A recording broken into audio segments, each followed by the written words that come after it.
terima pemeriksaan muslim teologi bahwa pertama-tama marilah kita panjatkan puji syukur kepada Allah SWT bahwa pada siang hari ini kita diberi waktu kesempatan dan kesehatan untuk bersama-sama hadir di tempat ini dalam acara bedah buku Islam meluruskan Kristen. Dan juga salam kepada junjungan kita bersama Muhammad sallallahu alaihi wasallam dan kepada semua anak-anak Allah kepada sahabat dan keluarga untuk mengikuti sampai akhir zaman. Bapak-bapak dan ibu hadirin, hari ini kita mendapat kesempatan langka untuk duduk bersama dalam perkumpulan buku dan gabungan Islam meluruskan Kristen.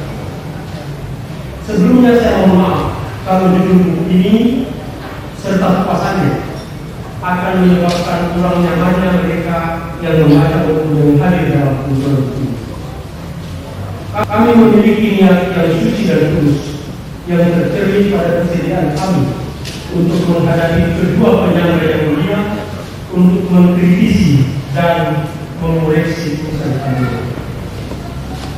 Buku ini kami tulis sebagai implementasi dari firman Allah untuk berdakwah kepada umat Kristiani dengan harapan mereka akan menemukan itikad dan hidayah dari Allah SWT untuk kembali ke jalan yang lurus. Wa ma arsalnaka illa kaffatan linnas basyiran wa nadhira.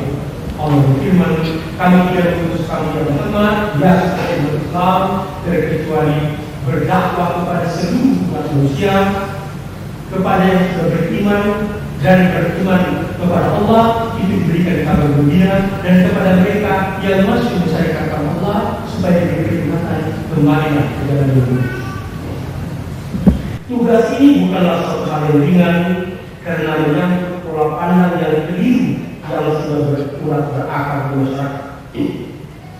Di satu pihak, umat Kristiani merasa sudah mantap dan sangat yakin bahwa keselamatan mereka sudah dijamin dengan menerima Yesus sebagai Kristus, Tuhan dan Juru Selamat.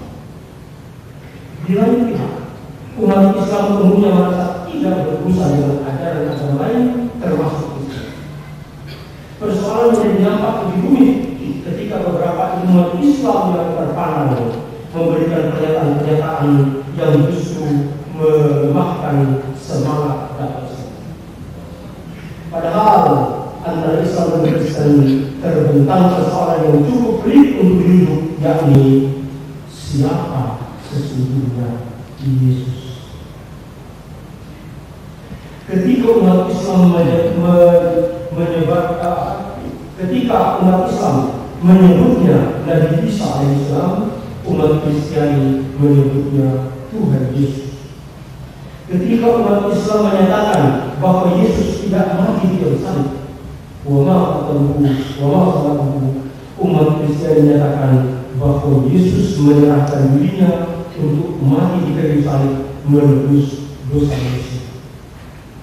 Dan ketika umat Islam hanya beriman kepada Allah dan beramal saleh, innal ladzina amanu wa amilus shalihati, umat Kristiani beriman dalam Yesus Kristus serta meninggalkan amal saleh.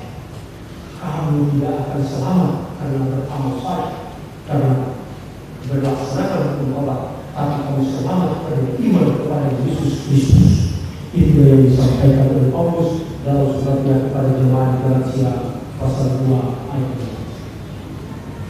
2. Menghadapi persoalan seperti ini, kita harus hidup dan bersikap jantan untuk meyakini bahwa keimanan kedua pihak tidak mungkin sama-sama benar.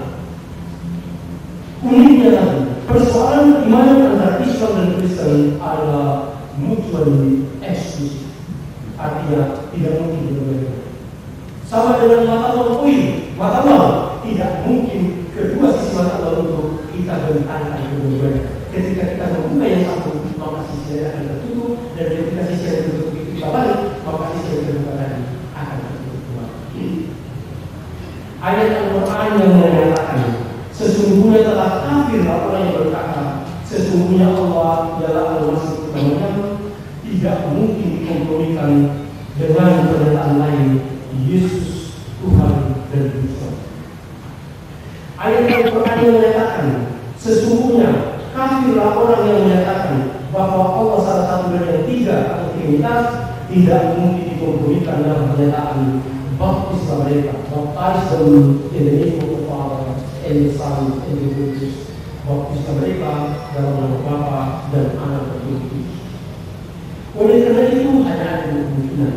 Satu, ajaran Islam benar dan ajaran Kristen sudah.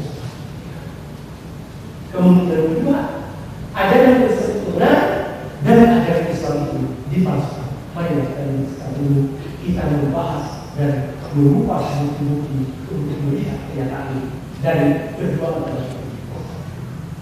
Kedua pernyataan di atas merupakan klaim masing-masing pihak tanpa adanya kemauan untuk merenungi autentisitas dan otoritas agama yang dianut. Pada hari ini, Sabtu 16 Agustus 2003, sehari sebelum Hari Kemerdekaan Republik Indonesia, dengan segala kerendahan hati, kami mengumumkan pernyataan yang menjadi judul buku ini, Islam Meluruskan Kristen. Ini adalah fokus dakwah Islam yang terpenting di dunia ketiga ini. Meluruskan pandangan yang keliru tentang Yesus, memurnikan kembali ajaran Yesus yang disebenarkan dan diganti dengan ajaran penyembah berhala, serta yang paling penting adalah mengembalikan hak asasi Yesus untuk dihargai sebagai seorang manusia dan bukannya dihina dengan menyebutnya sebagai Tuhan yang duduk bersanding dengan Tuhan. Sejak 1600 tahun yang lalu, mereka yang mengaku mencintai Yesus dan mempertuhankannya tidak segan-segan menganiaya dan membantai saudara-saudaranya yang juga mencintai Yesus hanya gara-gara mereka menolak ketuhanannya. Para penyangga yang beriman, marilah hari ini kita berbicara dan berdialog dengan jujur. Jangan ada dusta di antara kita.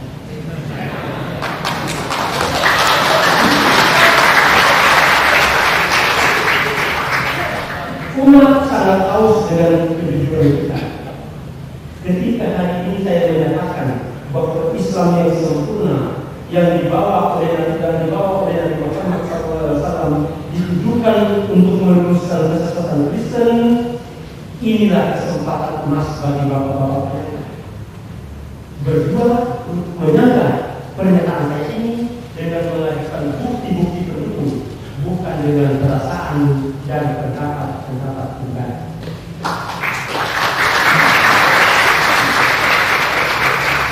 Ketika hari ini saya mengatakan bahwa Yesus bukanlah Tuhan yang disembah pengikutnya di masa hidupnya, bapak-bapak penyangga yang mulia, bapak-bapak yang mulia menyangga pernyataan ini, silakan menyangga pernyataan ini dan menjelaskan kepada jemaat yang juga hadir sekarang siapa yang memerintahkan bapak-bapak yang mulia, bapak-bapak penyangga untuk menyembah Yesus. Tolong jelaskan.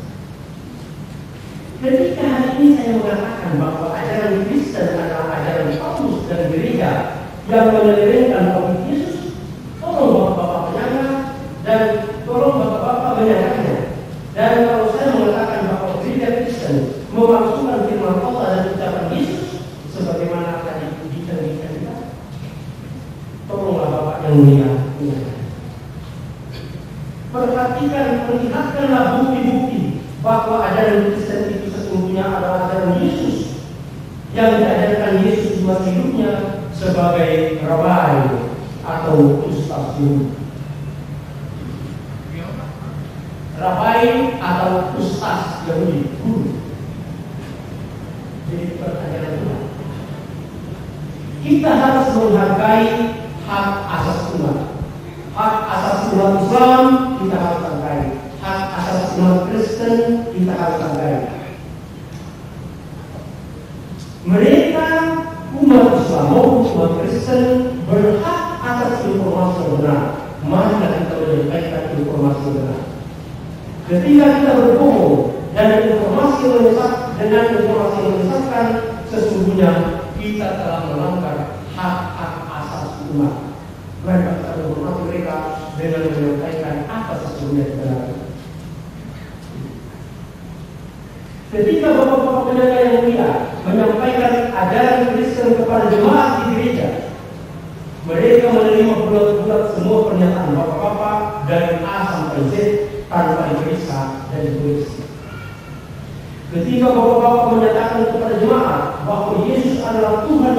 kesembuhan dan juru selamat, jemaat serempak menjawab haleluya.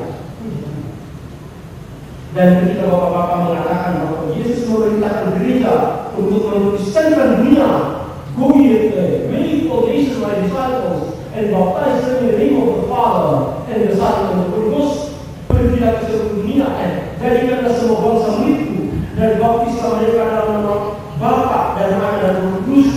Maka jemaat serempak menjawab amin. Bapak-bapak kemudian keluar melangkah dari gereja dengan perasaan iman. Bapak-bapak merasa telah berhasil menjaga keimanan Tuhan. Hari ini Pak, bapak-bapak menjaga kita berkumpul dan berdiskusi di bawah ini. Kali ini tolong bapak-bapak buktikan bahwa apa yang bapak percayai, apa yang bapak sampaikan adalah benar-benar seperti yang diajarkan Yesus, dan bahwa kritikan terhadap kesesatan ajaran Kristen itu tidak benar. Jadi sekarang kami mohon kesediaan Bapak. Dan sebagai tambahan kami akan perlihatkan pola daripada bagaimana kedudukan Islam dan Kristen. Kalau itu bukan dalam syarat, maka tidak sampai sebegitu. Ini sampai ayat dari pertama sampai ayat ke-89 itu semuanya adalah diturunkannya itu untuk menjawab kepercayaan Nasrani. Di antaranya adalah ayat Inna dina indallahi Islam. Sesungguhnya agama di sisi Allah adalah Islam, yaitu berupa Al-Quran dan As-Sunnah. Allah ini mungkin kita mintaul anhu. Ingatlah bahwa saya diberi Al-Quran yaitu wahyu dan juga wahyu yang samanya yaitu As-Sunnah yaitu hadis. Dan juga wa may yabtaghi ghairal Islam dinan falyuqbal minhu wa huwa minal khasirin. Dan barang siapa mencari selain Islam sebagai agama, maka tidak akan diterima oleh Allah dan dia akan termasuk orang yang merugi. Ini walaupun ditujukan kepada orang Nasrani, tetapi sifatnya umum. Selain Islam tidak diterima. Nah, sekarang yang lebih menjadi masalah besar lagi bukan sekedar Nasrani ini, tetapi masih ditambah seperti yang disebut itu tadi di antaranya adalah Islam liberal, itu hampir menyamakan semua agama. Ini menambahi pekerjaan yang menjadikan orang-orang bisa ragu, sehingga pekerjaan apa yang dikemukakan oleh Pak Dr. tadi ini sangat-sangat besar. Padahal sebenarnya kalau orang mempelajari maka jelas-jelaslah sebagaimana di dalam tafsir dakwah itu tafsir juz 2 halaman 70 yang ditegaskan oleh Imam Ibnu Taimiyah itu menegaskan bahwasanya tuduhan orang-orang Nasrani bahwa Al-Quran itu menyamakan semua agama itu adalah tidak benar, karena di situ ada ayat di dalam surat At-Taubah ayat 29, qatilul ladzina la yu'minuna billahi wa la yawmil akhir wa la yuharrimuna ma harrama Allah wa rasuluhu wa la yadinuna bil haqqi minal ladzina utul kitaba hatta yu'tul jizyata an yadin wa hum shahidun. Artinya, perangilah orang-orang yang tidak beriman kepada Allah dan tidak pula kepada hari kemudian yaitu hari akhirat, dan mereka tidak mengharamkan apa yang telah diharamkan oleh Allah dan Rasulnya, dan tidak beragama dengan agama yang benar yaitu agama Allah, yaitu orang-orang yang diberikan Alkitab, yaitu orang yang Yahudi dan Nasrani jelas kepada mereka, sampai mereka membayar jizyah dengan patuh sedang mereka dalam keadaan tunduk. Ini surat At-Taubah ayat 29. Kalau kita mempelajari tafsir dakwah yang tafsir tulisan Imam Ibnu Taimiyah ini, berarti jelaslah dijelaskan di sini bahwa orang Yahudi ketika datang Nabi Isa kemudian tidak mau beriman kepada Nabi Isa maka mereka kafir, dan orang Nasrani ketika datang Nabi Muhammad dan tidak beriman kepada Nabi Muhammad maka mereka adalah kafir dan statusnya adalah ahli kitab. Bahkan ketika mereka membangkang maka ada seruan dari Allah dalam surat At-Taubah ayat 29 agar mereka diperangi. Dengan demikian orang yang mengatakan dan berdalil surat Al-Baqarah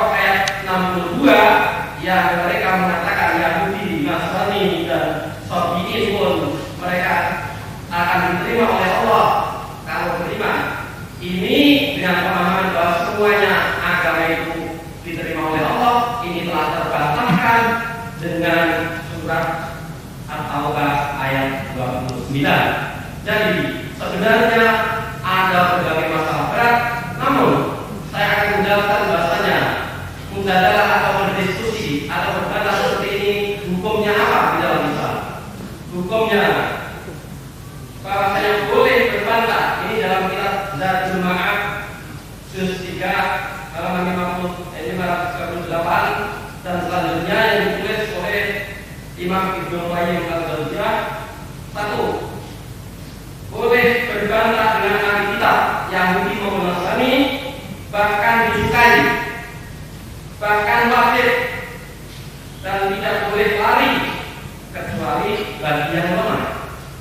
Yang kedua, menisbatkan Tuhan, artinya menamai Tuhan atau menyandarkan sesuatu bahwa itu Tuhan kepada yang tidak layak, itu adalah kedurjanaan, al-fujur.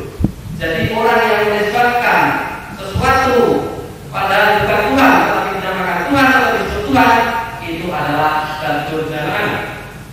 Yang ketiga, boleh meremehkan utusan-utusan kafirin, anisbah, dan meninggalkan kebenarannya apabila mereka sombong atau takabur. Jadi misalnya, maaf Pak Pendeta, dan misalnya kelihatan sombong, kami dibolehkan untuk meninggalkan tempat.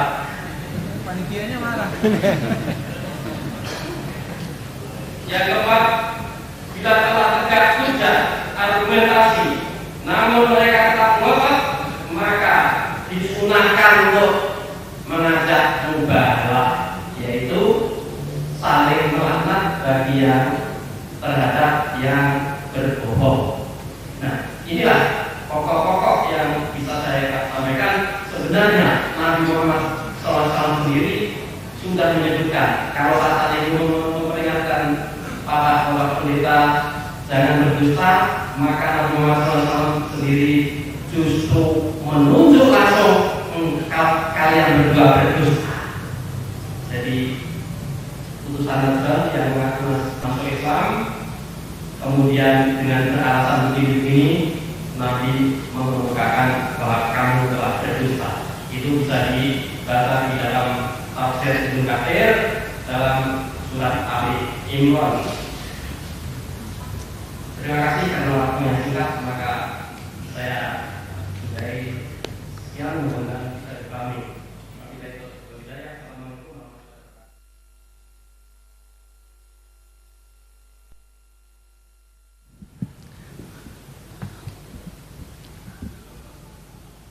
Salam dalam kasih Allah Tritunggal, di dalam nama Allah Bapa, Yesus Kristus, dan Roh Kudus.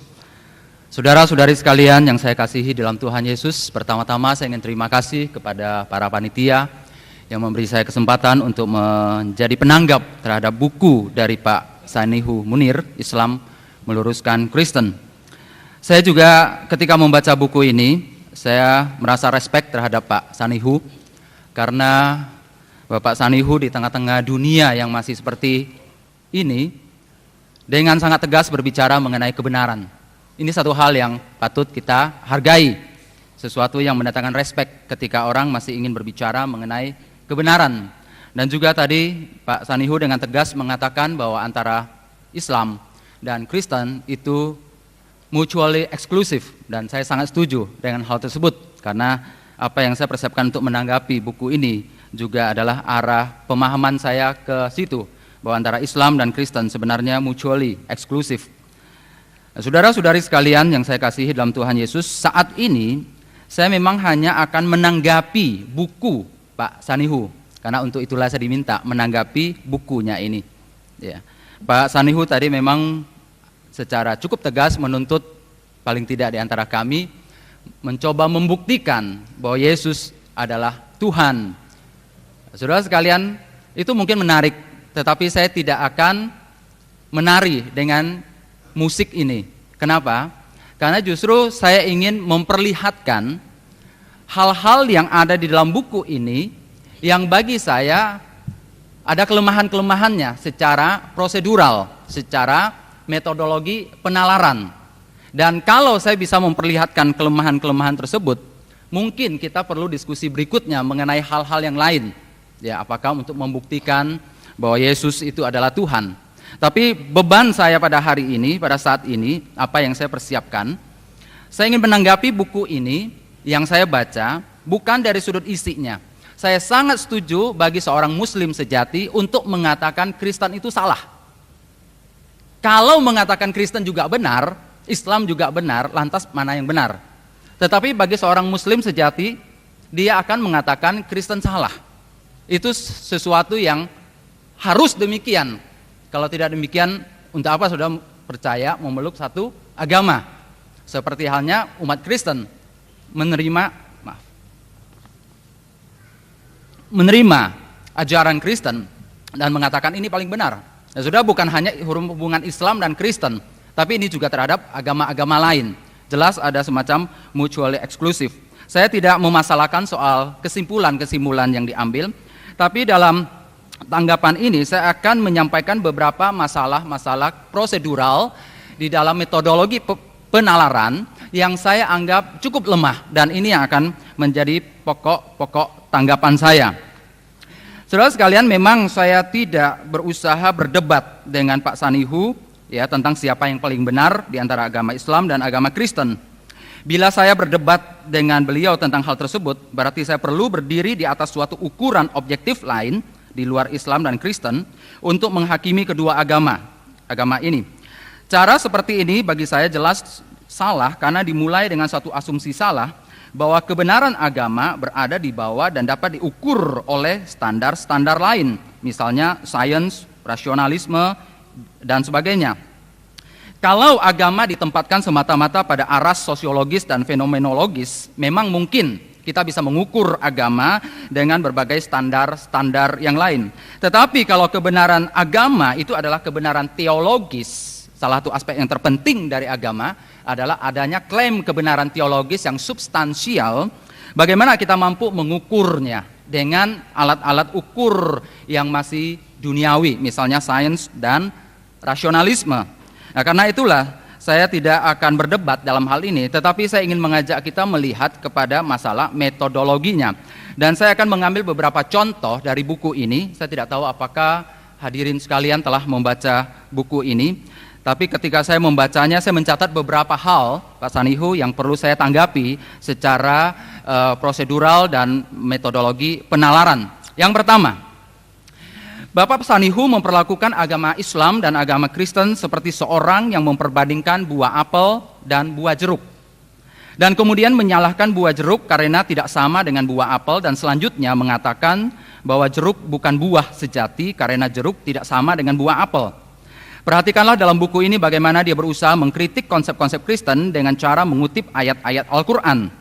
Sebenarnya walaupun sama-sama disebut agama, jelas Islam dan Kristen berbeda secara radikal dalam substansi teologi. Ambil contoh, misalnya doktrin Allah. Islam percaya monoteisme radikal, tauhid.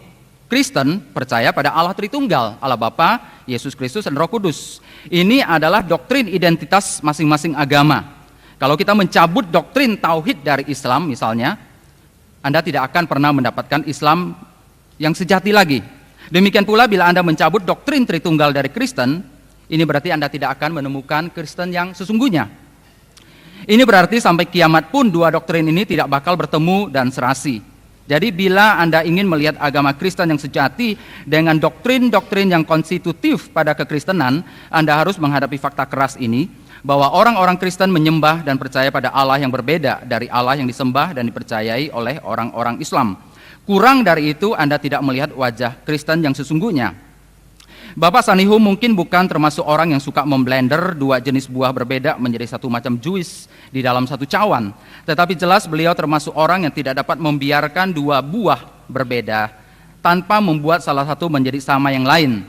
Karena seperti ada satu asumsi, hanya karena mereka sama-sama bernama buah, hanya karena mereka sama-sama disebut agama, saudara, sesungguhnya tidak berarti bahwa mereka harus memiliki ciri yang sama. Karena itulah bagi saya sebenarnya sangat-sangat merupakan haknya Pak Sanihu untuk menyalahkan agama Kristen. Tetapi beliau tentu tidak berhak mempreteli Kristen agar sama dengan Islam. Bapak Sanihu mengklaim dirinya sebagai seorang peminat perbandingan agama, terutama agama Islam dan Kristen, halaman 33. Terus terang saya merasa frustrasi dengan minatnya tersebut karena apa yang beliau lakukan bukanlah membandingkan agama Islam dan Kristen sesuai identitas masing-masing, tetapi memutilasi Kristen agar sepadan dengan Islam. Nah, saudara sekalian, bagi saya karena itu mau membandingkan kedua agama itu mesti disandingkan sesuai dengan identitasnya. Jangan dimulai dengan membanting-banting atau menggunting-gunting yang satu, ya.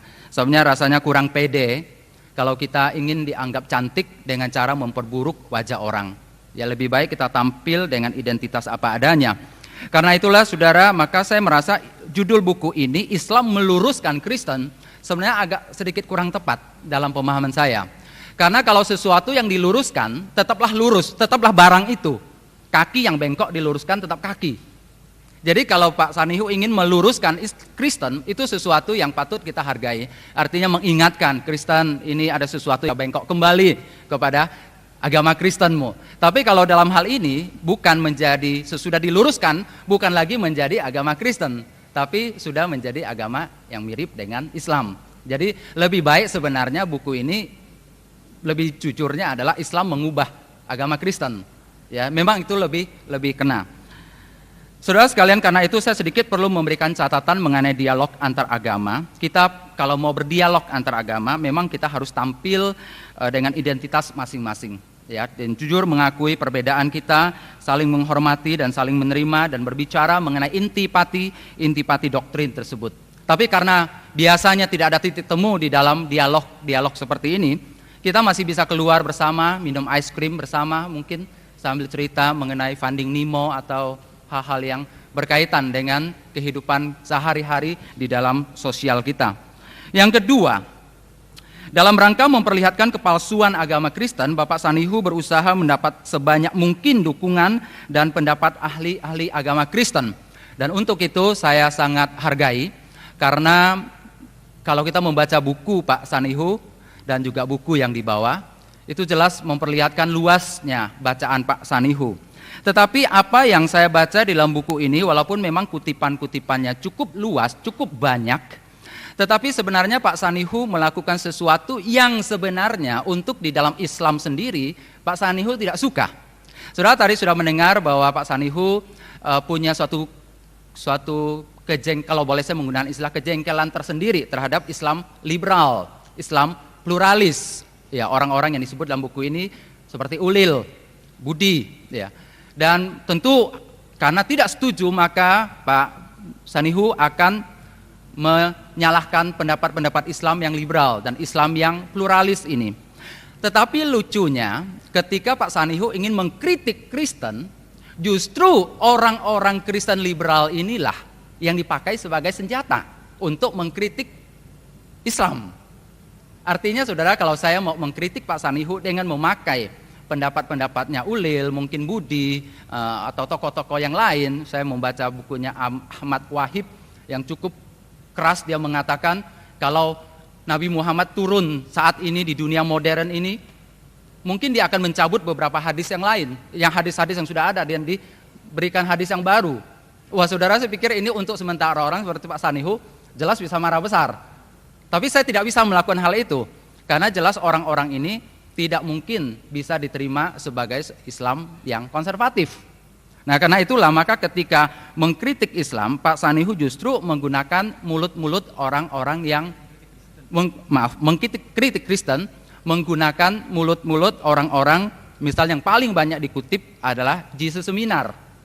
Saudara, Jesus Seminar ini memang dulu kalau tidak salah Forum Arimatea pernah mendiskusikan tentang hal itu. Jesus Seminar itu dijadikan sebagai alat untuk mengkritik Kristen. Saudara sekalian, 75 orang yang dianggap sebagai pakar Alkitab, mereka mencoba untuk mencari mana yang paling otentik dari ucapan Yesus dalam kitab Injil. Luar biasa. Ada orang Kristen, kalau orang Barat, saudara, orang Amerika atau orang Eropa, itu umumnya orang Kristen, jadi entah mereka betul-betul Kristen, bahkan ada yang Kristen ateis, yang juga ada yang dikutip oleh Pak Sanihu, John Spong misalnya. Jelas dia tidak percaya kepada Allah walaupun dia bishop. Ketika mereka berkumpul, mereka mencoba mendiskusikan mana yang ucapan asli Yesus. Nah, saudara sekalian, ini yang dipakai oleh Pak Sanihu antara lain untuk menyerang Kristen karena dianggap tidak asli ucapan-ucapan tertentu di dalam kitab Injil. Ini baik. Tetapi ketika Pak Sanihu memerlukan dukungan ayat-ayat dalam Injil untuk menyerang Kristen sendiri, Pak Sanihu mengutip Injil. Padahal kutipan-kutipan yang dipakai oleh Pak Sanihu itu juga tidak disetujui oleh orang Yesus Seminar. Sama halnya mereka tidak setuju dengan ayat-ayat yang memang dikutip oleh Pak Sanihu untuk menyerang Kristen. Maksud saya, saudara sekalian, jadi sebenarnya alat yang sama, ya, jangan dipakai secara kurang tepat seperti ini. Jadi ketika Yesus Seminar melecehkan Kristen, itu dipakai untuk melawan doktrin Kristen, tapi ayat-ayat lain juga dilecehkan oleh Yesus Seminar, tapi itu dipakai dengan penuh persetujuan oleh Bapak Sanihu. Saudara perlu tahu bahwa di dalam Injil-Injil yang dikoreksi oleh Yesus Seminar, hanya misalnya kitab Markus, Injil Markus hanya ada satu ucapan asli Yesus. Kitab Injil Yohanes sama sekali tidak dianggap asli. Saudara, jadi kalau mau menggunakan Injil itu sedikit sekali. Matius hanya beberapa ayat, Lukas hanya beberapa ayat. Karena memang totalitasnya tidak sampai 10% dari seluruh ucapan Yesus yang dianggap asli oleh Yesus Seminar. Artinya baik saya maupun Pak Sanihu sebenarnya kalau berpatokan pada Yesus Seminar sama-sama tidak bisa menggunakan Yesus Seminar sebagai semacam patokan. Kemudian saya ingin menanggapi di dalam pokok yang ketiga, apakah saya masih punya waktu? Masih ada waktu. Untuk bagaimana? 3 menit lagi. Untuk pokok yang ketiga, saya merasa Pak Sanihu mempunyai masalah cukup besar dengan hermeneutika kitab Injil. Memang tentu saja saya tidak berharap Pak Sanihu objektif ketika membaca Injil, jelas tidak. Pak Sanihu cukup menguasai Injil, mengutip di luar kepala. Kalau saya disuruh mengutip Al-Quran, saya tidak bisa mengutip di luar kepala. Dan saya memang bukan ahli Islam, saya tidak mengerti banyak soal Islam. Tetapi ketika Pak Sanihu mencoba menafsirkan Injil, ada hal-hal tertentu yang tidak terlalu konsisten, tidak terlalu utuh. Misalnya ketika Pak Sanihu mengatakan di dalam Injil ada perkataan Yesus mengenai kerajaan Allah akan datang. Itu adalah nubuat tentang Islam yang sempurna. Karena Yesus mengajarkan kerajaan Allah itu akan datang. Jadi artinya belum datang pada zaman Yesus. Itu artinya nubuat ke depan tentang Islam yang akan datang. Tetapi Pak Sanihu kalau membaca beberapa ayat sesudah ayat yang dikutip, jelas akan menemukan perkataan Yesus yang lain bahwa kerajaan Allah itu sudah datang. Jadi Yesus berkata kerajaan Allah belum datang, tapi Yesus juga berkata kerajaan Allah sudah datang. Jadi pada zaman Yesus kerajaan Allah sudah datang juga. Jadi maksud saya kalau ada satu hermeneutika yang utuh, ini harus dimasukkan sebagai patokan. Dan ada satu yang betul-betul sangat mengganjal di dalam penalaran hermeneutisnya adalah ketika Pak Sanihu mengatakan Yesus tidak pernah memerintahkan orang Kristen untuk mengadakan misi dunia. Ya, salah satu yang dikutip adalah yang menjadi istilah sekolah tinggi teologi saya, Amanat Agung, adalah Matius 28, ya, mulai dari ayat 16 sampai ayat 20. Itu di situ terdapat amanat agung perintah Yesus mengatakan pergi ke seluruh dunia, jadikan semua bangsa muridku. Itu menjadi dasar bagi orang Kristen melakukan misi. Pak Sanihu mengatakan ayat itu adalah palsu, ya. Ayat tersebut adalah palsu. Itu saya jelas harus menyebutkan halamannya 153 sampai 160. Ayat itu palsu. Saudara tahu mengapa disebut ayat 16 sampai ayat 20 itu palsu? Karena Pak Sanihu mengatakan kitab Injil Matius harus berhenti pada Matius 28 ayat 15. Mengapa harus berhenti pada ayat 15? Karena di ayat 15 terdapat satu kata berbunyi demikian. Saya akan bacakan. Mereka menerima uang itu dan berbuat seperti yang dipesankan kepada mereka, dan cerita ini tersiar di antara orang Yahudi sampai sekarang ini.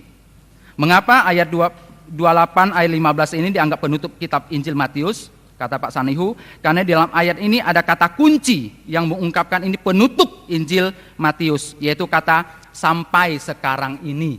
Itulah penutup kitab Injil Matius. Saya sulit mengomentari untuk argumentasi Pak Sanihu ini, tetapi saya mungkin ingin mengingatkan saudara yang berpacaran, jangan pernah menulis surat cinta untuk pacarmu dengan kalimat misalnya, aku mencintaimu dari dulu sampai sekarang ini dan sampai selama-lamanya. Apapun yang terjadi, kau adalah satu-satunya kekasih jiwaku. Jangan, mengapa?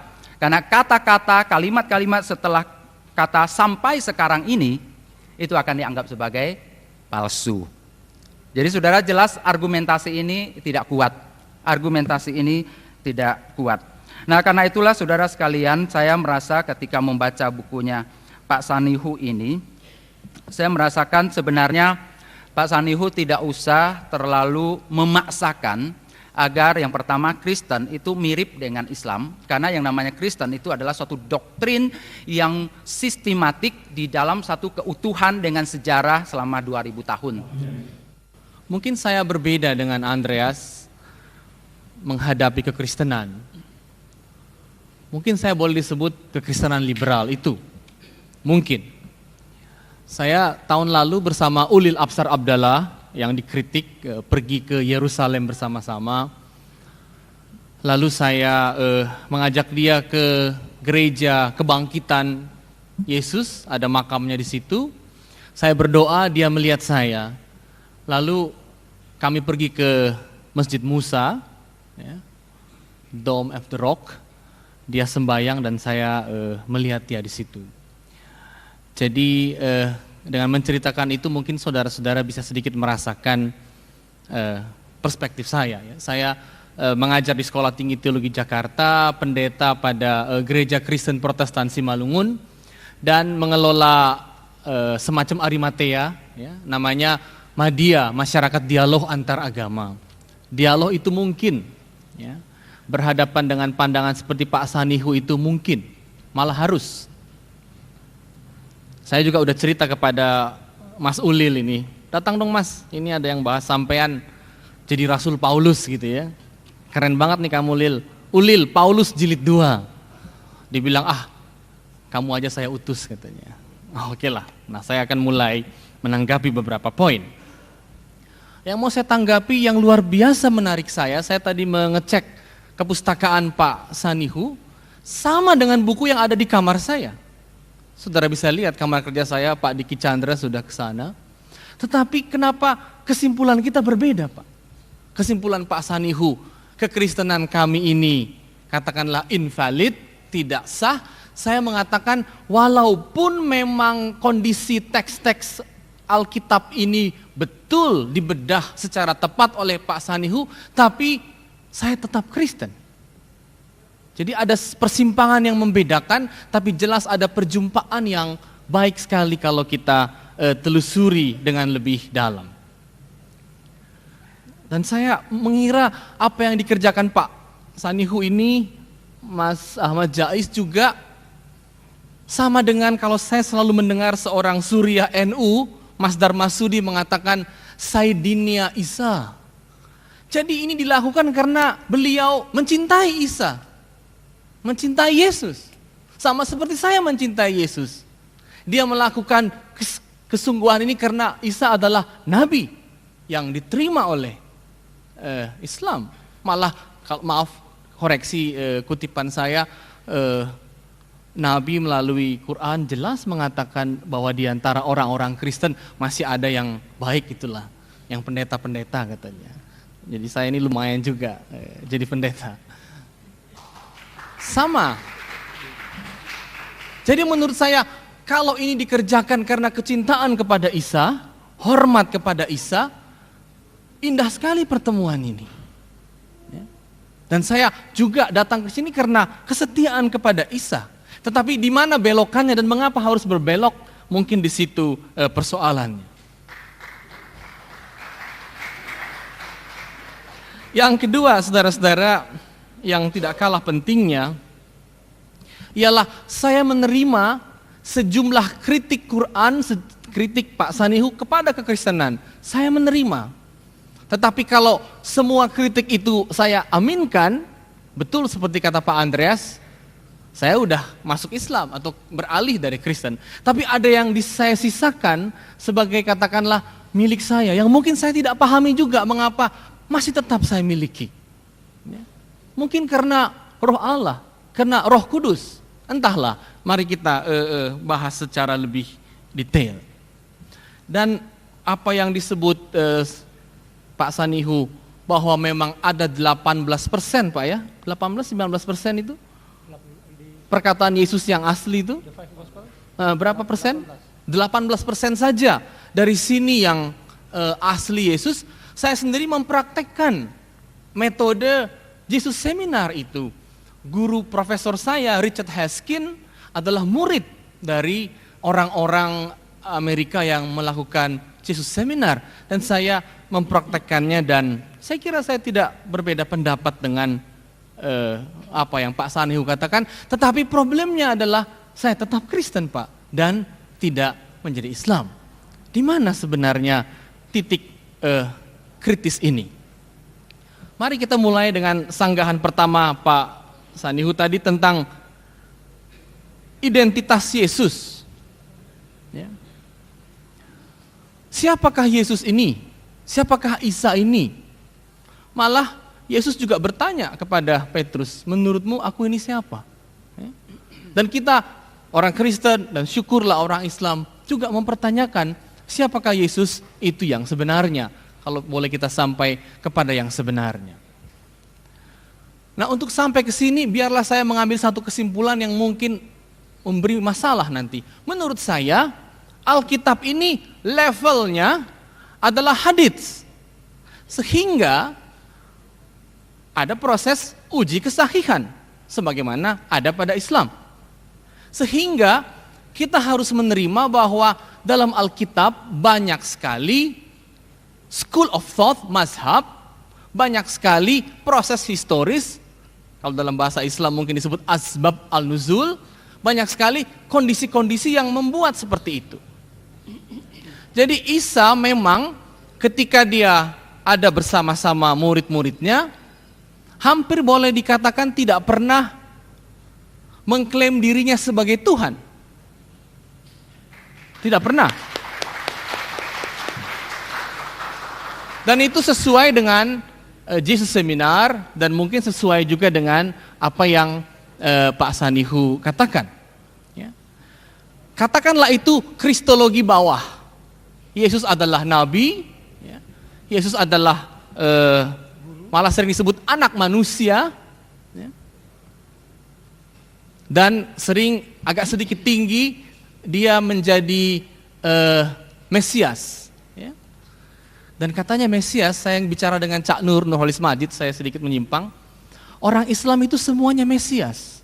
Arti Mesias, Masiah, ialah orang yang kepalanya diminyaki, ya, karena dia dimuliakan. Dan kalau saudara sholat, saudara seperti membersihkan diri, ya, seperti pengalaman menjadi suci, ya, untuk datang kepada Allah seperti Mesias. Dan kata Cak Nur tentu saja semua kita Mesias, ya, dan Yesus memang Mesias dalam hal itu. Nah, tetapi Pak Sanihu, ketika kekristenan berkembang memasuki dunia Yunani, dunia non-Yahudi, non-Palestina, dunia yang lebih luas, ada perjumpaan dengan situasi religiusitas setempat, di mana memang ada kultus mengenai Tuhan, yaitu kurios, disebut kurios. Sehingga Paulus antara lain mengatakan dia Tuhan. Yesus itu kurios, Tuhan. Tetapi Paulus juga dalam 1 Korintus 8 ayat 6 mengatakan begini, menarik sekali. Disinilah dia berada dalam ketegangan antara tauhid atau yang lain. Ketegangannya begini, dia mengatakan, bagi kita hanya ada satu Allah saja, yaitu Bapa. Sehingga ada, katakanlah, situasi yang mendua mengenai Yesus Kristus, dan gereja mempertahankan posisi mendua ini. Yesus sungguh-sungguh manusia, sungguh-sungguh ilahi. Ya. Vere homo, vere deo, itu kesepakatan gereja. Mungkin kalau boleh saya bandingkan sama dengan sikap Islam terhadap Quran. Ya, dulu ada debat apakah Quran makhluk, ya, ciptaan atau bukan. Sama posisinya. Kekristenan juga menghadapi Yesus dalam situasi seperti itu. Mengapa? Karena begitu kita manusia bertemu dengan seorang seperti Isa, orang terbuka kepada Allah begitu. Melalui Yesus Kristus, orang Kristen, murid-murid yang pertama mengalami bagaimana sebenarnya Allah itu. Allah itu Immanuel, artinya apa? Allah bagi kita. Jadi Yesus Kristus memberitahukan kepada orang-orang bahwa mengenai Allah, ialah Allah bagimu, Immanuel. Dan itu dialami melalui Yesus Kristus. Nah, pengalaman semacam ini entah mengapa masih tetap bisa saya pelihara. Walaupun buku yang saya baca sama dengan Pak Sanihu baca. Saya nggak tahu mengapa saya terus seperti itu. Mungkin Roh Kudus atau yang lain. Berikutnya, apakah katakanlah, apakah Matius 16:20 itu, Matius terakhir yang tadi dikatakan soal kabarkanlah Injil itu palsu? Hampir semua pakar-pakar teologi mengatakan itu ayat yang ditambahkan kemudian, ya, hampir semua. Artinya dari kelompok yang tanda kutip liberal ini, gitu. Ya. Tetapi saudara-saudara, walaupun itu memang ditambahkan, tetapi tetap itu milik orang Kristen. Jadi dalam merumuskan teologi kekristenan, pertama-tama memang harus Alkitabiah, tetapi keyakinan iman itu hidup dari keyakinan iman jemaat. Dasarnya adalah pengalaman jemaat bersama. Nah, ketika kekristenan bersama-sama mengatakan bahwa kita harus mengabarkan Injil, nah, itu berarti apa? Itu berarti memang kekristenan harus tumbuh dan mau membagikan pengalaman mengenai Isa, yang karena Isa ini kita jadi tahu Allah itu bagi kita. Ini mau dibagikan, caranya dengan pekabaran Injil. Ya. Jadi titik tolaknya sekali lagi tetap pada pengalaman kekristenan mula-mula, ya, di mana Yesus Kristus demikian menentukan hidup mereka. Saking menentukannya, dikalimatkan Tuhan. Saking menentukannya, sampai pada masuk abad-abad 3-4 dikalimatkan dengan Trinitas. Saking menentukannya, dikalimatkan pada abad-abad berikutnya, Yesus itu yang empunya dunia ini. Dalam abad pertengahan gereja Katolik.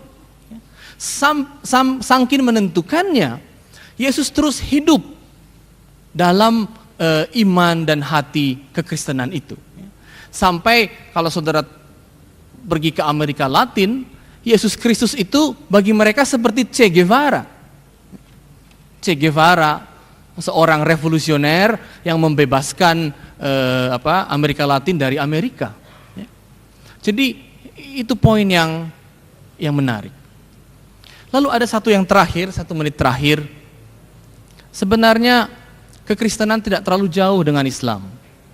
Saya ini mendengar dari Mahmud Ayub. Masalahnya dia Syiah. Ketika Irak dihancurkan oleh Amerika, mereka ke Karbala. Ya, saya mengikut terus karena di rumah saya ada televisi kabel, dan mereka melukai badan mereka. Ya. Dan mereka mengatakan apa? Dalam bahasa Indonesia yang mungkin nggak terlalu tepat. Mengapa aku tidak di situ saat Ali menderita? Ya.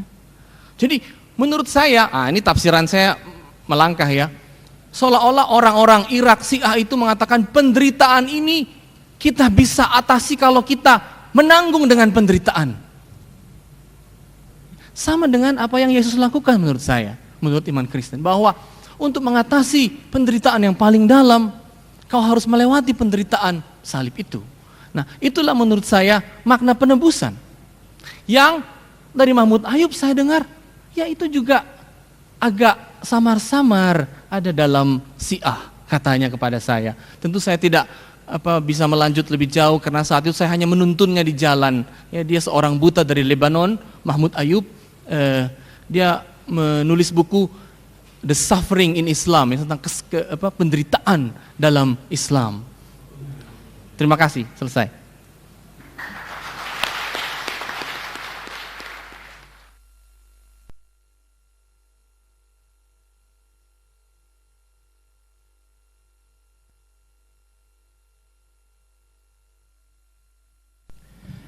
Yang pertama-tama ingin kami sampaikan terima kasih kepada Bapak Pendeta Himawan.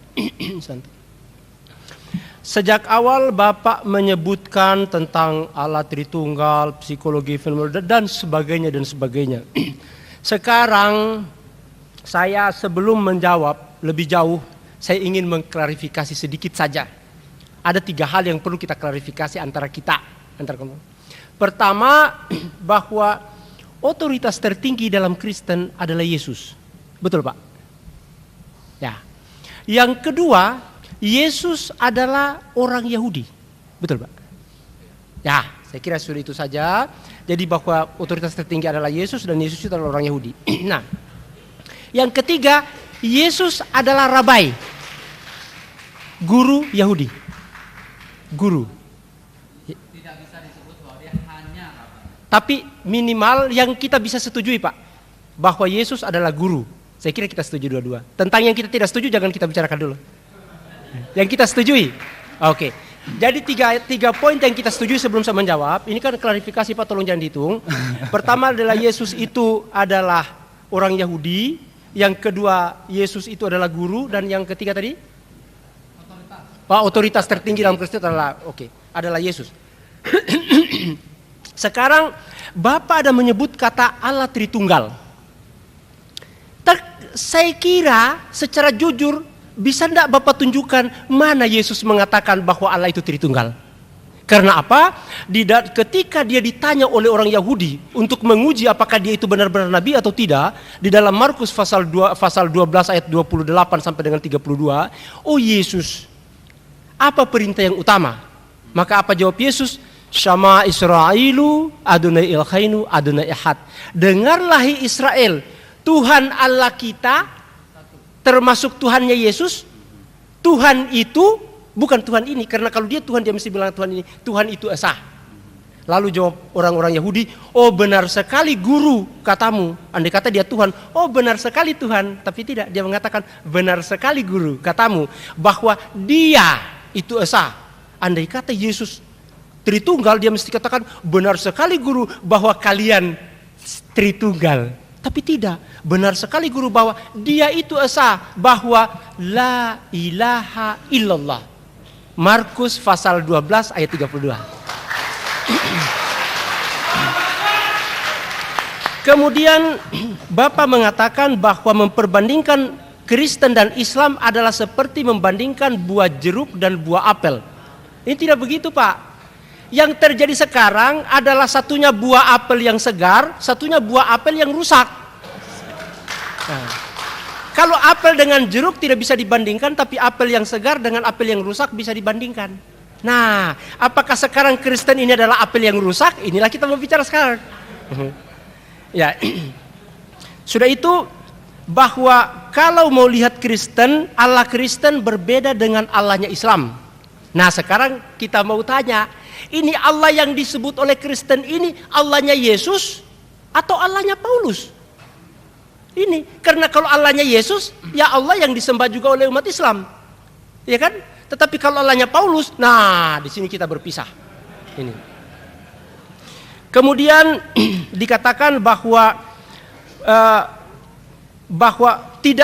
bahwa saya memutilasi Kristen agar sama dengan Islam. Saya tidak melakukan mutilasi. Saya hanya ingin mengembalikan mitos Kristen kembali dicuci menjadi sejarah Yesus. Mitos Kristus dicuci menjadi sejarah Yesus. Ini yang perlu, Pak. Yesus Tuhan, tidak pernah diajarkan Yesus.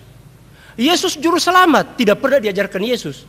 Yesus penebus dosa, tidak pernah diajarkan Yesus. Ini perlu kita cuci, Pak. Kita kembalikan apa sesungguhnya ajaran Yesus. Terima kasih. Kemudian dikatakan jangan memperburuk wajah orang. Saya tidak memperburuk wajah yang cantik menjadi buruk, tetapi saya berusaha wajah yang sudah compang-camping ini saya mau vermak supaya kembali bagus. Terima kasih.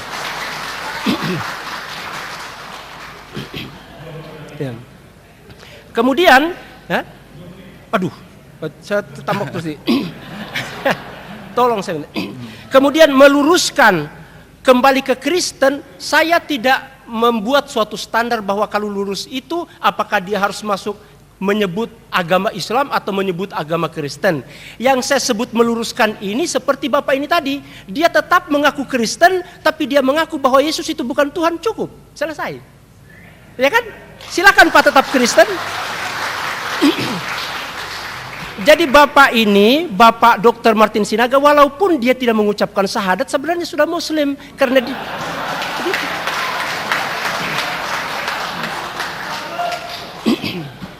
Kemudian tidak ada titik temu dalam dialog.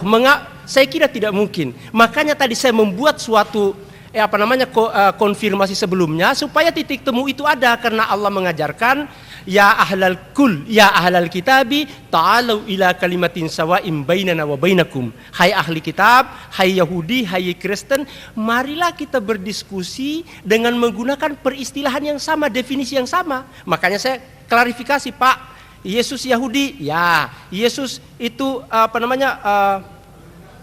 guru, otoritas itu ada di tangan Yesus supaya diskusinya enak, kan begitu jalannya. Kemudian Bapak mengatakan Spong itu ateis. Naudzubillah. Spong ini uskup. Saya bacakan pernyataannya, Pak, tolong direnungkan. Ya.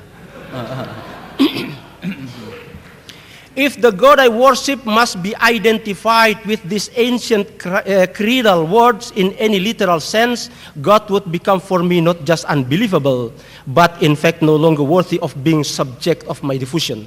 Artinya, kalau Tuhan yang saya sembah diidentikan dengan Tuhannya Kristen seperti dalam konsili di Nisea, maka Tuhan tersebut bukan hanya tidak bisa dipercaya, tapi sudah tidak pantas saya sembah. Jadi bukan dia Kristen, Pak. Dia persalahkan Tuhannya Kristen yang dibikin oleh Kaisar Konstantin di Nisea itu. Itu tolong dikoreksi, Pak. Jadi Spong ini adalah umat Islam yang memakai gelar uskup, yang karena keislamannya dia dipecat dari keuskupannya di Newark, New Jersey, Amerika Serikat. Dipecat karena dia mengajarkan tauhid, bahwa saya tidak mungkin menjadi anggota gereja sekaligus menjadi orang yang berakal. Coba lihat. Itu ucapannya Spong. Ya, we are the silent majority of believers who find it increasingly difficult to remain member of the church and still be thinking people. Susah untuk menjadi orang Kristen sekaligus orang berakal. Makanya Allah mengatakan wa yaj'alur rijsa 'alal ladzina la ya'qilun. Kalau kamu tidak berakal bisa jadi Kristen. Kalau mau jadi Islam harus berakal. Terima kasih, Pak.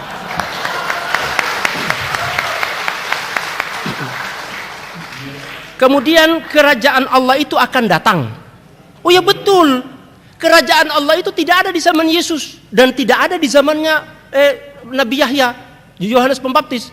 Dia mengatakan di dalam Injil Matius, bertobatlah karena kerajaan Allah sudah dekat. Lalu kemudian ajaran daripada Yohanes Pembaptis ini diikut lagi oleh Yesus, bertobatlah kerajaan Allah sudah dekat. Semua mengatakan akan datang. Nah, kalau Yohanes mengatakan akan datang, itu bukan Yesus. Mengapa? Karena Yohanes Pembaptis satu zaman dengan Yesus. Berarti yang akan datang itu adalah Nabi Muhammad sallallahu alaihi wasallam.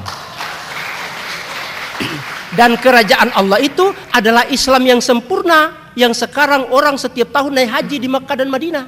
Makanya Yesus mengatakan, oh Petrus, di Makkah saya akan mendirikan jemaah saya, Islam yang sempurna. Itu tidak terlaksana. Akhirnya ketika datang Muhammad SAW, direalisasikan dalam bentuk ibadah haji. Labbaik Allahumma labbaik. Ya. Kemudian mengenai amanat agung, Yesus tidak mungkin memerintahkan amanat agung. Mengapa? Karena Yesus ini orang Yahudi. Yahudi itu tauhid, hanya menyembah Allah. Tidak mungkin dia suruh orang, kamu pergi ke seluruh dunia jadikan Kristen. Yesus bukan Kristen, Pak. Yesus Muslim. Nah, kemudian yang selanjutnya tidak usah mengenai Bapak Martin Sinaga. Walaupun saya sudah membaca buku ini, saya menulis, saya Muslim. Pak Dr. Martin Sinaga membaca, menjadi Kristen tapi hatinya Muslim. Terima kasih, Pak. Ya, terima kasih. Ini justru kita mendapatkan pelajaran dari Pak Martin Sinaga yang sangat berharga, yaitu pertama, Injil itu bukan firman Tuhan.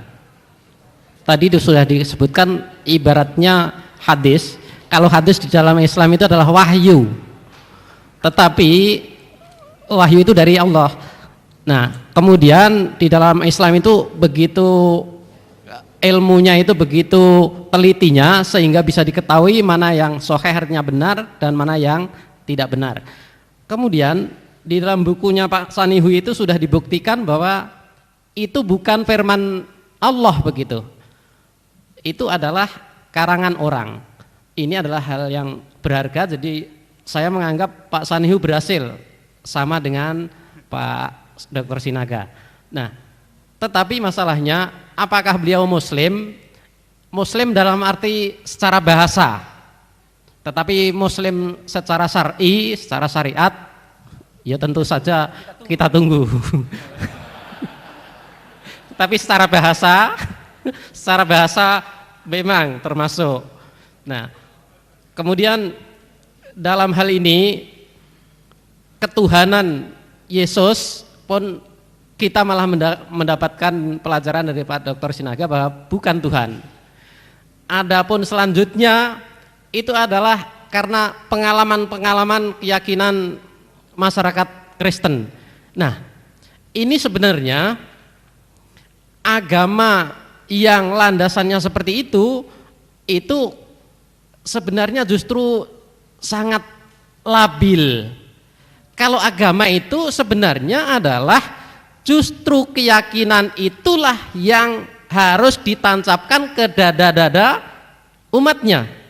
Tetapi kalau sebaliknya, justru orang-orang yakinnya bagaimana, kemudian itu menjadi doktrin yang kemudian bertambah sampai menjadi Yesus itu berada di dada-dada masing-masing perkembangannya. Nah, seperti itu berarti bukan mereka itu mengikuti agama, tetapi mereka adalah menciptakan agama. Ini yang jadi persoalan. Jadi ada pelajaran yang sangat berharga. Sebenarnya keyakinan Kristen justru dibangun bukan di atas dogma yang kuat, tetapi adalah di atas serpian-serpian masyarakat yang maunya bagaimana. Nah, ini adalah satu bentuk keyakinan yang sangat perlu dikoreksi. Nah, adapun yang menjumpai kepada Nabi, kita sebagaimana Pak yang hitam, Pak siapa? Pak Andreas. Pak Andreas mengemukakan bahwasannya untuk mengukur teologi tidak boleh diukur pakai duniawi. Ya, maka saya mengutip kepada sabda Nabi, satu peristiwa yang benar-benar menghadapi orang-orang Nasrani yang mereka itu dari Najran. Mereka menanyakan, bapaknya Isa itu siapa? Begitu kepada Nabi ditanyakan. Kemudian Nabi menjawab, tidakkah kalian tahu bahwasannya anak itu mesti menyerupai bapaknya? Terus mereka menjawab, orang-orang Nasrani menjawab, yaitu rohaniwan ini menjawab, iya. Kemudian Nabi berkata, tidakkah kalian tahu bahwa Tuhan kita hidup, tidak mati, dan Isa akan mengalami kerusakan? Mereka menjawab, iya. Nabi berkata, tidakkah kalian tahu bahwasanya Tuhan kita itu menguasai segala sesuatu, menjaganya, memberi rizkinya? Iya, jawab orang-orang Nasrani. Kemudian, apakah Isa memiliki hal itu? Kata mereka, tidak. Kemudian Nabi berkata, apakah kalian tidak tahu bahwasanya Allah yang maha tinggi, yang maha perkasa, dia tidak ada sesuatu pun yang tersamar baik di bumi maupun di langit? Mereka orang-orang Nasrani menjawab, iya. Terus Nabi berkata, apakah Isa mengetahui hal itu semua? Mereka mengatakan tidak.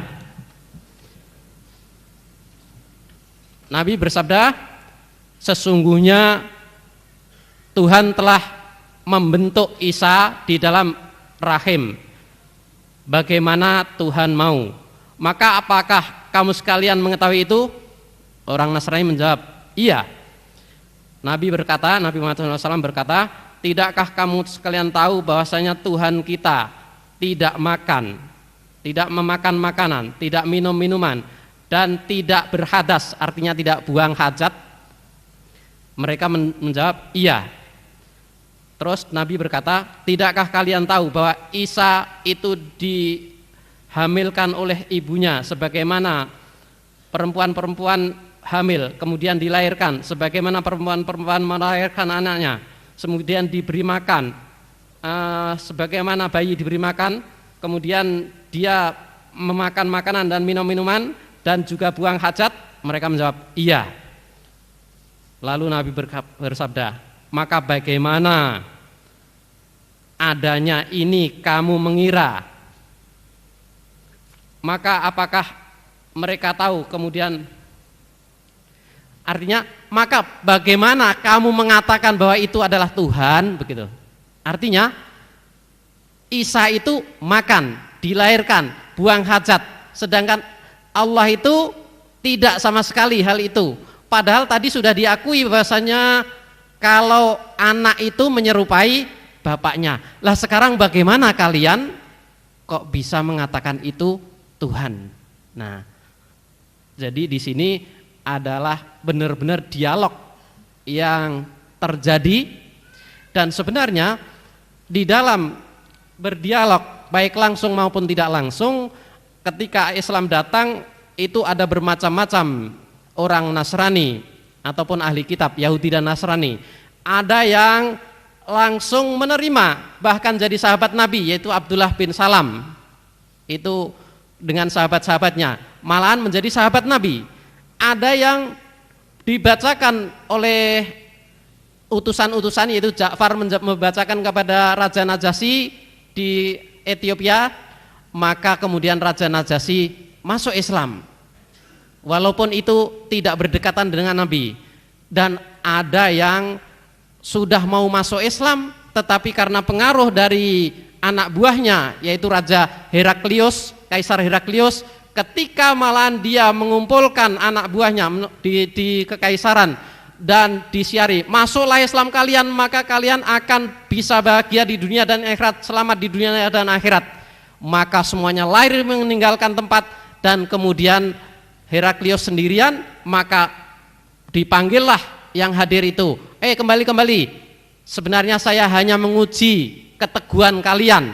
Nah, ini sudah hampir masuk Islam tapi tidak jadi. Nah, utusan Najran yang sudah dijelaskan seperti ini bukannya masuk Islam, tetapi malahan tetap mendebat, kemudian diajak untuk bermubahalah, yaitu doa saling laknat, namun mereka tidak berani karena kalau sampai bermubahalah dengan Nabi maka hancur dan dalam riwayat akan jadi monyet dan babi sehingga tidak akan ada lagi orang-orang Kristen. Nah, jadi bukti dalam sejarah yang otentik adalah seperti itu. Terima kasih. Assalamualaikum warahmatullahi wabarakatuh. Saya hanya bertanya, kalau Pak Sanihu Munir memakai dokumen-dokumen dari kekristenan liberal yang sebenarnya muncul akibat pencerahan di mana ungkapan agama sebenarnya refleksi dari situasi sosial, ya, di mana teks-teks sebenarnya harus didekati secara kritis, ya, di mana misalnya kekristenan teks-teksnya harus dibandingkan dengan teks-teks di zaman itu. Lalu dipahami bahwa proses kristologi, proses penghormatan kepada Yesus memiliki evolusinya, dia dari anak manusia, nabi, dan menjadi Tuhan. Mengapa metode kritis itu Bapak tidak lakukan kepada Quran, kepada Islam, yang sudah dilakukan oleh beberapa teman saya yang Islam misalnya? Di mana sebenarnya kritik Bapak terhadap pengujian yang historis kritis terhadap Quran. Misalnya contoh begini ya, dalam Islam Yesus itu diceritakan berbicara ketika masih dalam perut, ya. Lalu waktu kecil bisa melakukan mukjizat. Dalam Alkitab itu tidak ada, tetapi ada dalam dokumen-dokumen Kristen Alexandria, yaitu Mesir, di mana sekarang menjadi teks-teks yang kami sebut sebagai pseudo-epigraph atau apokrifa. Bukankah dengan demikian sebenarnya Bapak bisa mengaitkan Quran dengan mengaitkan Quran dengan kondisi kekristenan yang ditemui oleh Muhammad, yaitu kekristenan Alexandria, Mesir, Arab, Syria, Koptik. Kenapa itu Bapak tidak lakukan? Itu saja. Terima kasih. Satu-satu, Pak.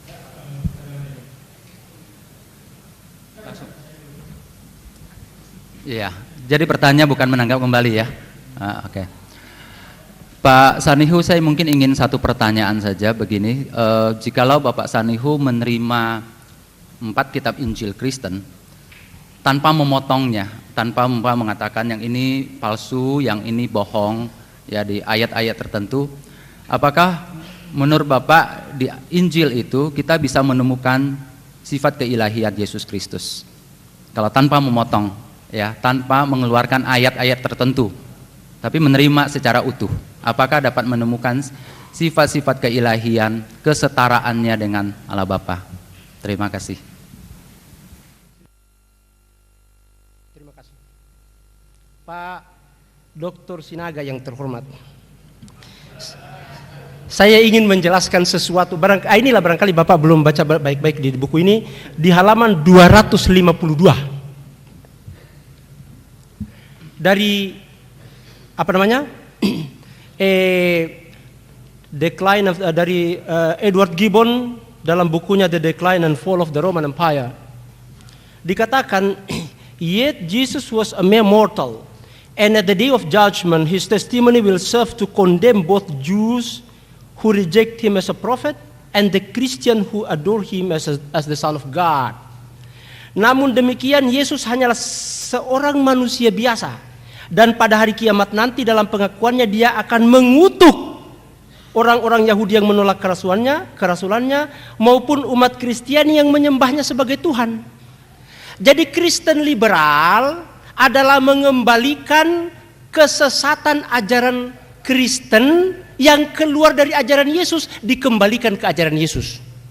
Itu Kristen liberal. Artinya aslinya itu ajaran Yesus.